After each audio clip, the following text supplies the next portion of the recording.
Friends, আমার একটা নতুন ভিডিওতে সবাইকে অনেক অনেক ওয়েলকাম। তো আজকের ভিডিওটা বসন্ত উৎসব স্পেশাল। আমার মেয়ে সাথী ডান্স একাডেমিতে কয়েক বছর ধরে নাচ করছে, কিন্তু প্রতি বছরই এই যে বসন্ত উৎসবে ওদের পালিত হয়, কিন্তু আমার মেয়ে কোনো বছরই করেনি। তো এই বছরেই করছে, আর এটাও আমার ফার্স্ট সাথী ডান্স একাডেমির বসন্ত উৎসব আমার মেয়ে পার্টিসিপেট করছে, আর আমারও দেখা।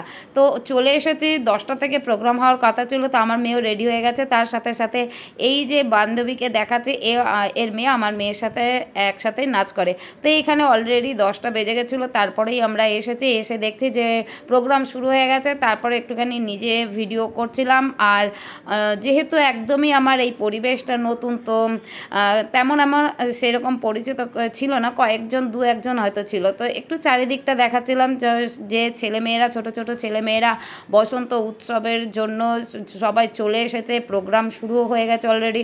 আর তার সাথে সাথে বাইরে মায়েরা, গার্জেনরা, ওরাও নিজেদের মধ্যে যাদের প্রোগ্রাম হয়ে যাচ্ছে তারা নিজেরাও রং খেলছে। আর তার সাথে সাথে যেসব ছেলেমেয়েরা যারা এখনও পর্যন্ত তাদের প্রোগ্রাম হয়নি, তারা নিজেরা ফটো টটো তুলছে। আর এখানে দেখতে পাচ্ছ কত গার্জেন, বাচ্চা সবাই মিলে এখানে রয়েছে। এই দোল উৎসব উপলক্ষে সবাই চলে এসেছে বসন্ত উৎসবে। আর যাদের প্রোগ্রাম হয়ে যাচ্ছে তারা নিজেরাই রং খেলছে। আর একটু চারিদিকটা দেখাচ্ছিলাম। আর এই মাঠটা অনেকটাই বড় ছিল, আর এখানে যাদের এখনও পর্যন্ত হয়নি তারা একত্রিত হয়ে রয়েছে। আর এই যে গ্রিন কালার আর সাদা ব্লাউজ পরা যেসব মেয়েগুলোকে দেখছো, এরা আমার মেয়ের দলের সবাই ছিল, ওরা একসাথেই নাচ করবে। তো তার সাথে কয়েকটা গার্জেন আমার পরিচিত ছিল। এখানে অনেক ছোট ছোট ছেলে মেয়ে, বাচ্চা, ছোট ছোট শিশুরা নাচ করছে, তার সাথে কিছু বড়রাও রয়েছে, কিছু মায়েরা যারা নাচ শেখে তারাও তার সাথে সাথে এখানে পার্টিসিপেট করছে।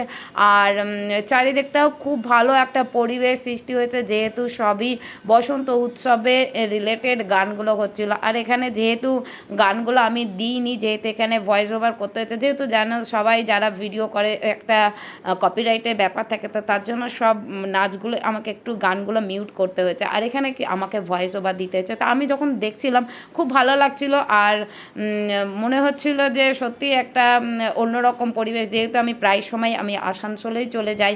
আর এই যে কল্যাণীতে একটা যে বসন্ত উৎসব পালিত হচ্ছে, এটা একদমই ভিন্ন পরিবেশ। আর এখানে দেখো যেসব ছেলে বাচ্চা মেয়েদের নাচ হয়ে যাচ্ছে, তারপরে মায়েরা সবাই মিলেমিশে নিজেরা রং খেলছে। আমাকেও আমিও একে চিনি, তাই একে রং দিলাম, যেহেতু এখানে আমার বেশিরভাগই গার্জেনরা অপরিচিত, তো দু একজন চেনা পরিচিত ছিল। তো তারপরে এর সাথে একটুখানি রং টং খেললাম। তারপরে ওখানে খেলার পরে আমার মেয়ে বলছিল যে আমরা সেন্ট্রাল পার্কে যাব, ওখানেও একটা রঙের একটা উৎসবের মতন হয়। তো তারপরে এখানে প্রথমে আমার মেয়ে আর তার সাথে ওর বান্ধবী, ওরা দুজন তো ফ্রিতে চলে গেলো। তারপরে বললো না, বড়োদেরকে টিকিট কাটতে হবে। তারপর আমি টিকিট কাটলাম, তারপরে এবার চলে আসলাম সেন্ট্রাল পার্কের মাঠে। এখানে এসে দেখছি একদমই অন্যরকম। আর আমার মেয়ে বলছিল যে এখানে অন্যরকম একটা হোলি খেলা হয়, তো এখানে কি হোলি খেলা হয় সেটাও দেখার জন্য আমিও চলে আসলাম। আর এখানে টিকিট কাটতে হয়েছিল।